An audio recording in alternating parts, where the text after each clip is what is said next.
are events from Reddit. Events so scary, you wish they were only in your nightmares. Viewer discretion is advised.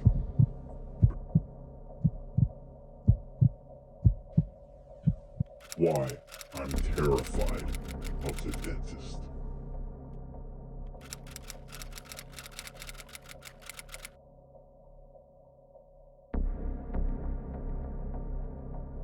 Why I am scared of the dentist. I always hate a dentist. I have my dad to thank for that.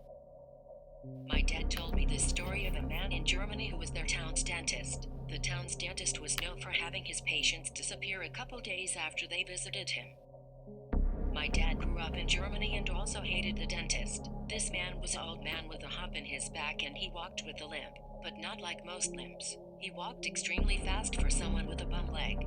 This was not a good man. Back then, not a lot of towns had a dentist and very few understood you needed to clean your teeth, so most of his business came from people who had tooth aches and needed help. Also, back then the drugs they had to numb the pain were questionable. So one day my dad's friend's father had been complaining about a toothache and eventually decided to go see the dentist. My dad never knew what they did in there, but him and his friend went and waited outside for his dad to finish. Before it was over, my dad started hearing some of the most horrifically terrifying screams. Screams you never want to hear from anyone, let alone a grown man. Eventually his friend's dad came out and had an exhausted look on his face. He told him they had to drill into his head and that the pain would be gone in a few days. He was also given 3 different herbal drugs to deal with the pain, but he needed to save one of them for the 3rd day. A few days went by and my dad went to hang out with his friend, but his friend wasn't allowed because he had to ask his dad first and he had no clue where he was. A couple more days went by and my dad went back to his friend's house to hang out, and when he got there everyone was in an uproar. His father was now the 3rd person in the city to go missing. He later found out that all 3 people had visited the dentist the days prior to disappearing. This was only the beginning. My dad was terrified of the dentist, making sure to stay away from there. He would often hang out with people and make fun of the dentist and spread rumors about him being a kidnapper. One day my grandparents got so fed up with him spreading these rumors they volunteered him to work for the dentist for a little while. My dad, already terrified of the man, had to be dragged into town on his first day. He described to me the man's office, which sounded like a torture cell from Saw.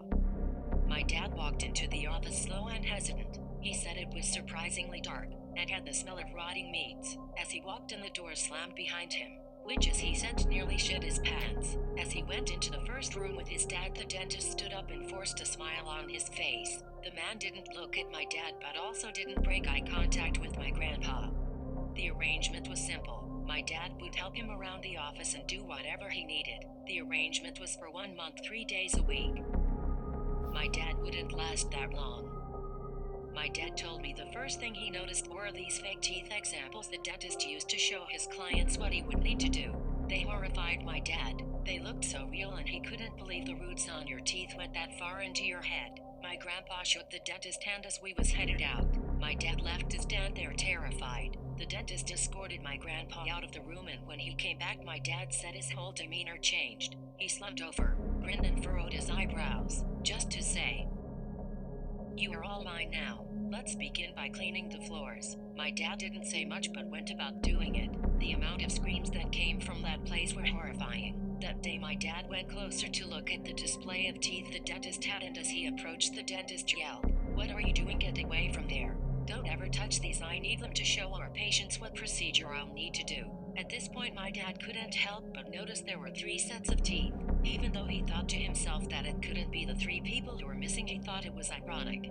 The next day my dad went back. They had a full day booked with patients. One patient after another came in, sat down and began to scream as if they were being tortured. Blood-curdling screams, one patient after another, until the last patient of the day came in and the dentist said, "This one's quite the case. We are going to have to drill into the teeth." Sure enough, the screams continued. At this point my dad said he was borderline used to it. This patient was given 3 different medication and told to be on his way. My dad continued helping out. Luckily had a few days off before going back. The day before he went back he heard there was another missing person. He thought to himself, no way, it couldn't be. Feeling uneasy he went back. When he walked in he was greeted by the dentist. The creepy old man seemed relatively relatively happy and looking forward to getting back to work. He started this day by having my dad clean everything but the room the dentist operated in. Nearing the end of the day, the dentist asked if when he was done he could lock up. My dad agreed, mainly to get him out of there. He figured he'd rather be alone in the office than with the dentist. Shortly after the dentist left, my dad went into the operating room to clean. He was minding his own business when he looked to the shelf and noticed another set of fake teeth. He froze looking at it, thinking to himself, there's no way. Are those the teeth for missing people? 4 sets of teeth. As my dad explains, he dropped the broom and sprinted the entire way home, screaming for my grandpa. My grandpa was hesitant, but he decided to call the cops. Was it coincidence? As the cops arrived at the dentist office, the door was still open, just the way my dad left it. But when they walked in, something was different. Everything was moved out. All the appliances and the pictures on the wall, everything was gone. But there was one set of teeth sitting in the middle of the floor with a note. The note read, "Smile." And that's when it hit them. Those were a new set of teeth.